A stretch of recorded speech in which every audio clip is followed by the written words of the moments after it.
Morning students. पिछली video में हम लोगों ने सर्कल के इक्वेशन के बारे में जाना था कॉम्प्लेक्स प्लेन में, एंड इसके बाद 3 प्रॉब्लम देखे थे इक्वेशन ऑफ सर्कल के ऊपर। तो आज हम लोग कॉम्प्लेक्स नंबर का लास्ट टॉपिक जो है locus in a complex plane उसके बारे में जानेंगे। तो आज का टॉपिक रहेगा locus in a complex plane. मतलब हमने कॉम्प्लेक्स प्लेन में अब तक स्ट्रेट लाइन की इक्वेशन के बारे में जाना, सर्कल की इक्वेशन के बारे में जाना। तो आज हम लोग पैराबोला की इक्वेशन के बारे में जानेंगे, हाइपरबोला, इलिप्स, इन सब के इक्वेशन कैसे होते हैं कॉम्प्लेक्स प्लेन में वो देखेंगे। तो पहले शुरू करते हैं। तो पहले हम पैराबोला का इक्वेशन कॉम्प्लेक्स प्लेन में क्या होता है वो देख लेते हैं। मान लेते हैं ये एक आर्गन डायग्राम है और इसमें ओरिजिन को सेंटर बनाकर यहाँ पर एक पैराबोला है जिसका इक्वेशन y² = 4ax ऐसा होता है। तो पैराबोला का जो बेसिक डेफिनेशन है वो है, अगर ओरिजिन से एक डिस्टेंस हम लोग ले लें, सपोज इसको हम लोग z0 से डिफाइन कर देते हैं, तो ओरिजिन से दूसरी तरफ सेम डिस्टेंस पर हम लोग एक सेट ऑफ पॉइंट्स हम लोगों को मिलेगा ऐसे, जिसे हम लोग ऐड कर दें तो एक लाइन बनेगा जिसे हम लोग कहते हैं डायरेक्ट्रिक्स। तो ये ओरिजिन से डायरेक्ट्रिक्स का जितना डिस्टेंस होगा ओरिजिन से उस पॉइंट का डिस्टेंस सेम होगा। ऐसे करके हम लोगों को यहाँ पर एक सेट ऑफ पॉइंट्स मिलेगा। जैसे यहाँ पर ओरिजिन मिल गया, फिर सपोज ये पॉइंट हम लोग चूज कर लेते हैं। इस पॉइंट से डायरेक्ट्रिक्स का डिस्टेंस जितना होगा इस पर्टिकुलर पॉइंट से इस पॉइंट का डिस्टेंस सेम होगा। वैसे करके यहाँ पर एक पॉइंट अगर चूज कर ले तो इस डायरेक्ट्रिक्स से इस पॉइंट का डिस्टेंस जितना होगा डायरेक्ट्रिक्स से उस पर्टिकुलर पॉइंट का डिस्टेंस सेम होगा। तो ऐसे करके हमें एक सेट ऑफ पॉइंट्स मिलेगा। अगर इन सेट ऑफ पॉइंट्स को हम लोग ऐड कर दे तो ये एक हाफ सर्कल के शेप और सेमी सर्कल के शेप एक पॉलीगॉन क्रिएट होगा जिसे हम लोग पैराबोला कहते हैं। तो आशा करता हूँ डेफिनेशन आप समझ गए होंगे, और अच्छे से डेफिनेशन हम लोग कोऑर्डिनेट जियोमेट्री करते समय डिस्कस करेंगे। तो इसको पॉइंट को हम लोग PZ ऐसे ले लेते हैं और इसे हम M से डिनोट कर देते हैं। तो ये कॉम्प्लेक्स लाइन का इक्वेशन को हम लोग ऐसे ले लेते हैं कि AZ plus AZ plus B = 0, और इस पर्टिकुलर पॉइंट को हम लोग फोकस के नाम से जानते हैं। तो फॉर पैराबोला हम लोग यहाँ से बोल सकते हैं कि PM का जो लेंथ आएगा वो PX के लेंथ के बराबर आएगा, और पैराबोला में जो एक्सेंट्रिसिटी होगा, एक्सेंट्रिसिटी मतलब फोकस से इस पॉइंट की जो दूरी है PS का और इस लाइन से डायरेक्ट्रिक्स की जो दूरी है उसका रेशियो हम लोग निकालेंगे। तो इसे हम लोग PS/PM से डिनोट करते हैं। तो ये 1 के बराबर हो जाएगा सिंस PS = PM है। तो यहाँ से हम लोग लिख सकते हैं कि PM का जो डिस्टेंस है वो डिस्टेंस क्या होगा। हम लोग जानते हैं कोई एक पर्टिकुलर पॉइंट से कोई एक लाइन पर परपेंडिकुलर डिस्टेंस का जो इक्वेशन होता है वो है, इस लाइन की बात करें तो यहाँ से हम लोग लिख सकते हैं AZ plus AZ plus B/2 × modulus of A।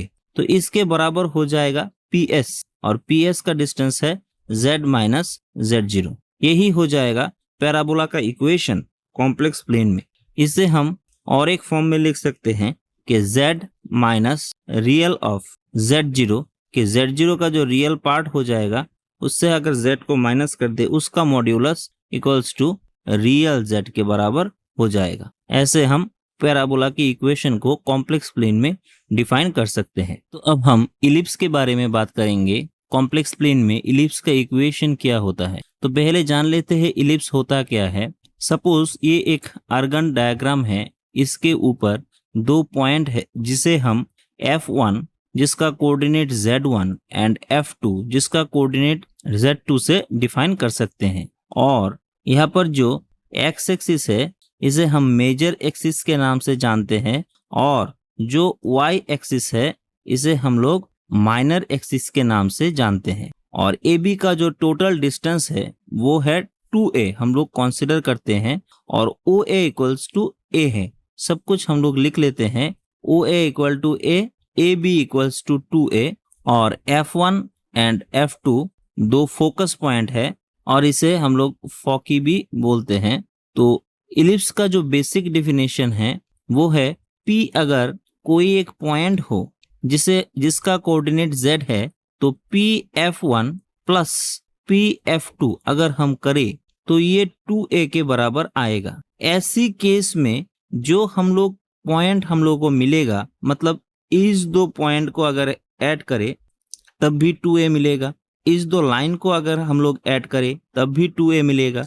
तो ऐसे करते करते हम लोगों को छोटे छोटे करते करते सेट ऑफ एक पॉइंट्स मिलेगा। इन सब पॉइंट्स के सेट को अगर हम एक के साथ एक जुड़ दे तो ये ओवल शेप एक डायग्राम क्रिएट करेगा जिसे हम लोग इलिप्स के नाम से जानते हैं। तो आशा करता हूं समझ गए होंगे। तो यहाँ से हम लोग लिख सकते हैं PF1 plus PF2 equals to 2a। PF1 का डिस्टेंस होगा z माइनस z1 प्लस ये हो जाएगा z minus z2 equals to 2a। अब एक्सेंट्रिसिटी इलिप्स में क्या होगा? एक्सेंट्रिसिटी मतलब इसे E से डिफाइन किया जाता है, तो E इक्वल्स टू हो जाएगा OF2, मतलब ओरिजिन से कोई एक फोकस की दूरी और सेमी मेजर एक्सिस का अगर हम रेशियो ले ले तो उसे हम लोग एक्सेंट्रिसिटी कहते हैं। तो यहाँ पर आप लोग देख सकते हैं ओरिजिन से फोकस पॉइंट की दूरी को अगर हम B से डिनोट करें तो डायग्राम से देखा जा सकता है इसे हम B/A लिख सकते हैं, और B का लेंथ A से छोटा है तो ये मस्ट बी 1 से छोटा आएगा एक्सेंट्रिसिटी। तो यहाँ से लिख लेते हैं इलिप्स के समय एक्सेंट्रिसिटी 1 से छोटा आता है, तो इसे हम 2a से बोथ साइड मल्टीप्लाई कर दे तो ये हो जाएगा 2a इंटू 1, मतलब यहाँ से हम लोग लिख सकते हैं 2ae लेस देन 2a। इसे नंबर 1 दे देते हैं। अब E इक्वल्स टू आया था OF2 बाई OA, तो क्रॉस मल्टीप्लाई कर ले तो यहाँ से आ जाएगा E into OA equals to OF2। तो अब 2 से मल्टीप्लाई कर दे तो 2 into E into OA equals to 2 into OF। अब 2OF2 ओरिजिन से F2 पॉइंट का मतलब फोकस पॉइंट 2 का डिस्टेंस जितना होगा ओरिजिन से फोकस पॉइंट 1 का डिस्टेंस सेम हो जाएगा। तो इसको हम लोग लिख सकते हैं OF1 plus OF2, since OF1 equals to OF2 है।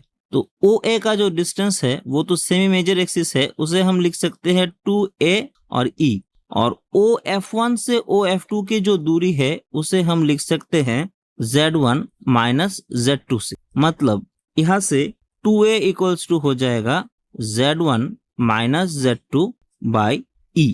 तो इसे हम 2 नंबर दे देते हैं। तो ये 2 इक्वेशन फिर से हम लिख लेते हैं। एक था 2ae लेस देन 2a, इसे रोमन 1 दे देते हैं, और दूसरा था 2ae equals to Z1 minus Z2 by E। अब यहाँ से 2a को सेकेंड इक्वेशन से अगर रिप्लेस कर दे तो हो जाएगा Z minus Z1 plus Z minus Z2 equals to modulus Z1 minus Z2 by E। तो यहाँ से 2ae को लिख सकते हैं Z1 माइनस Z2 और इसे 3।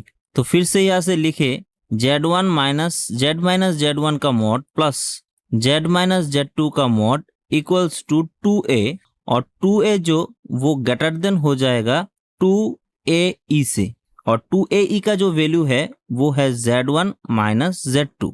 मतलब अल्टीमेटली यहाँ से हम लोग लिख सकते हैं Z minus Z1 plus Z minus Z2 equals to, अगर 2a को हम k ले ले कोई एक पॉइंट तो k का value must be greater than Z1 minus Z2 का मॉड से बड़ा आएगा। और यही है कॉम्प्लेक्स प्लेन में कोई एक इलिप्स का इक्वेशन। अब कहीं ऐसा हो जाए कि z, इसे हम NB से लिख लेते हैं, Z minus Z1 plus Z minus Z2 equals to k, और k का वैल्यू छोटा हो जाए Z1 माइनस Z2 के मॉड से, तो ये एक एम्प्टी सेट के बराबर हो जाएगा, क्योंकि k अगर k मतलब था 2a, और 2a जो है वो Z1 माइनस Z2 से कैसे छोटा हो सकता है। यहाँ से आप देख सकते हैं कि 2a है एक मेजर एक्सिस का टोटल AB का जो लेंथ है वो, और AB का लेंथ हमेशा फोकस 1 और फोकस 2 के लेंथ से बड़ा होता है। हम लोगों ने यहाँ से देखा है कि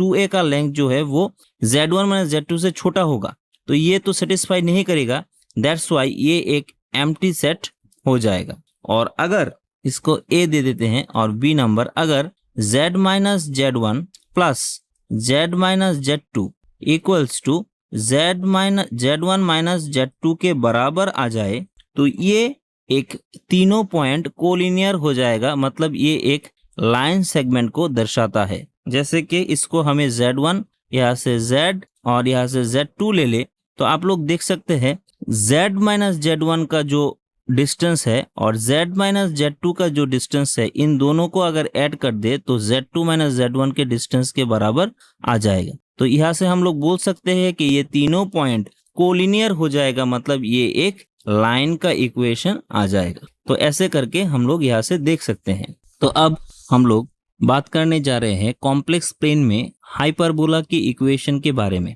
हाइपरबोला का जो बेसिक डेफिनेशन होता है, अगर ये दो पॉइंट F1 एंड F2 दो फोकस पॉइंट है, जिससे हाइपरबोला का यहाँ पर कोई एक पॉइंट है P जिसे Z से रिप्रेजेंट किया जाता है और F1 का कोऑर्डिनेट है Z1 और F2 के कोऑर्डिनेट है Z2। तो बेसिक डेफिनेशन के अनुसार हम लोग PF1 वहां पर प्लस था, यहाँ पर माइनस करें PF2 तो अब ये AB के बराबर आ जाएगा। ये A पॉइंट यहाँ पर और यहाँ पर B पॉइंट, मतलब यहाँ से हम लोग लिख सकते हैं PF1 minus PF2 equals to 2A। वहां से इलिप्स के समय दो वर्टेक्स पॉइंट के दूरी को हम लोगों ने 2A लिया था, अब भी यहाँ पर दो वर्टेक्स पॉइंट के दूरी को हम लोग 2A ले रहे हैं। तो अब यहाँ से हम लोग लिख सकते हैं PF1 का जो दूरी है उसे हम लोग Z minus Z1 modulus minus Z minus Z2 का मॉड्यूलस इक्वल्स टू 2 ले लेते हैं। अब देखिए यहाँ पर PF1 माइनस PF2 के दूरी 2A है। अगर ये P पॉइंट यहाँ पर होता तो तब ये जो डिस्टेंस आता PF2 ये बड़ा आता और PF1 जो होता वो छोटा हो जाता। तब PF1 माइनस PF2 अगर ले लेते तो ये माइनस 2A के बराबर आ जाता। अभी PF1 माइनस PF2 2A के बराबर आया क्योंकि PF1 का लेंथ बड़ा है। तो एक केस में बड़ा हो सकता है और दूसरे केस में छोटा हो सकता है। अगर हम लोग दोनों केस को कंसीडर करें तो यहाँ पर एक मॉड्यूलस दे देंगे, तो इससे दोनों केस हो जाएगा कवर अप। तो अब 2A को पिछली तरह से हम लोग लिख सकते हैं Z1 minus Z2 by E, मतलब एक्सेंट्रिसिटी से इसको डिफाइन करते हैं। और हाइपरबोला में एक्सेंट्रिसिटी को हम लोग ऐसे लिख सकते हैं OF2 बाई OA। तो देखिए OF2 का जो लेंथ है ये बड़ा है OA से, तो इसलिए इलिप्स का एक्सेंट्रिसिटी 1 से हमेशा बड़ा आएगा। तो यहाँ से हम लोग लिख सकते हैं E ग्रेटर देन 1। अब 2A से मल्टीप्लाई कर दे तो 2AE ग्रेटर देन 2A। और पिछली इक्वेशन की तरह यहाँ से हम लोग लिख सकते हैं OA into E equals to OF2। अब 2 से मल्टीप्लाई कर दे तो 2 into OA into E 2 into F2। अब 2F2 को हम लोग लिख सकते हैं यहाँ से ओरिजिन से F2 का जितना डिस्टेंस होगा ओरिजिन से F1 का डिस्टेंस सेम होगा। तो यहाँ से इसको हम लोग लिख सकते हैं OF1 OF2 और OF1 OF2 के डिस्टेंस को हम लोग Z1 माइनस Z2 के मॉड्यूलस से डिफाइन कर देते हैं। तो और OA जो है उसका डिस्टेंस AB का डिस्टेंस है 2A, तो OA का डिस्टेंस हो जाएगा ओनली A। तो इसे हम लोग लिख सकते हैं 2AE equals to modulus of Z1 minus Z। तो इसे दे देते हैं इक्वेशन 1, इसे दे देते हैं इक्वेशन 2। फिर से इक्वेशन को लिखे तो हो जाएगा Z minus Z1 minus Z minus Z2 equals to 2A।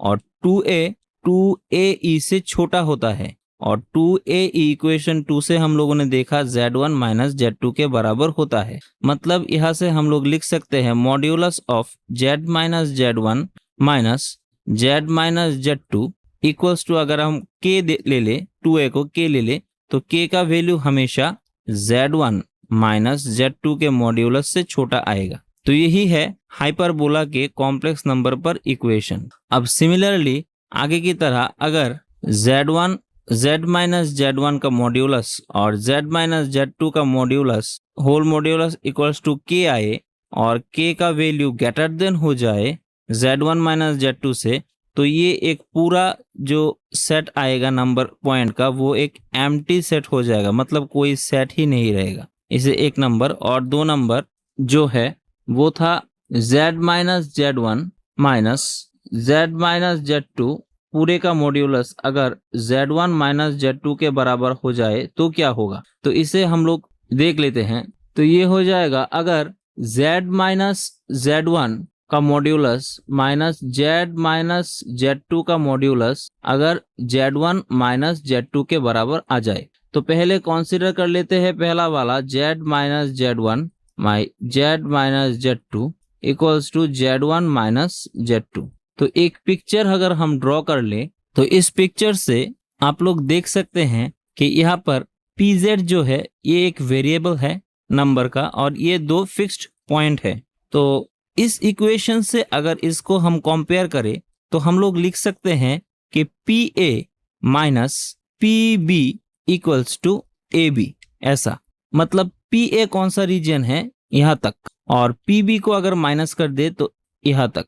तो हम लोग यहाँ से देख सकते हैं pa माइनस pb करे तो ये ab रीजन ये चला आएगा और यहाँ पर दिया भी गया है z1 माइनस z2 का मोड, मतलब ये इक्वेशन सेटिस्फाई करता है। तो p जो वेरिएबल पॉइंट है वो यहाँ पर है, अगर यहाँ पर होता तब भी ये इक्वेशन सेटिस्फाई करता, अगर और राइट में होता फिर भी इक्वेशन सेटिस्फाई करता। मतलब ये p पॉइंट b के राइट हैंड साइड में जिस कहीं भी पॉइंट में हो उन सब के लिए ये इक्वेशन सेटिस्फाई करेगा। तो मतलब यहाँ से हम लोग बोल सकते हैं ये जो रीजन आएगा वो इस रीजन को हम लोग डिनोट कर सकते हैं इस इक्वेशन के द्वारा।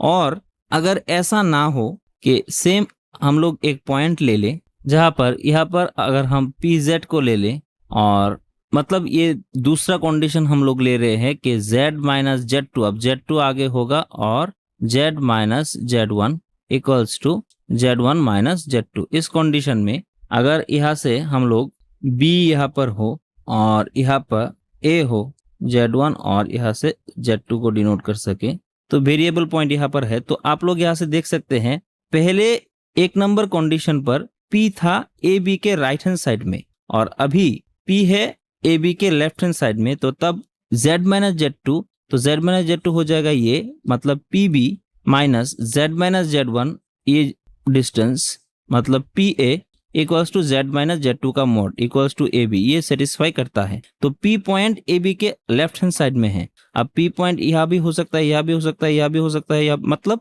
a के लेफ्ट हैंड साइड में अगर कहीं भी हो तो ये इक्वेशन सेटिस्फाई करेगा। तो यहाँ से p पॉइंट जो लाइन आ जाएगा ये इस लाइन को हम लोग डिफाइन कर सकते हैं। मतलब अगर दोनों को कंबाइन करके हम लोग लिखे तो मॉड्यूलस एक बाहर हो जाएगा, फिर यहाँ से लिख सकते हैं z माइनस z1 का मॉड और z माइनस z2 का मॉड इस होल का mod equals to z1 minus z2 equals to जो आएगा वो हो जाएगा यहाँ पर कहीं z1 और z2 है तो ये z1 और z2 का जो लेंथ है इसे छोड़कर z2 के राइट हैंड साइड में जो लेंथ है और z1 के लेफ्ट हैंड साइड में जो लेंथ है इस पूरे को ये डिफाइन करेगा। तो ऐसे करके हम लोग कोऑर्डिनेट प्लेन में पैराबोला, हाइपरबोला, एलिप्स इन सब का इक्वेशन डिफाइन कर सकते हैं। तो नेक्स्ट डे में हम लोग और कुछ देखेंगे, तब तक के लिए thank you and good bye.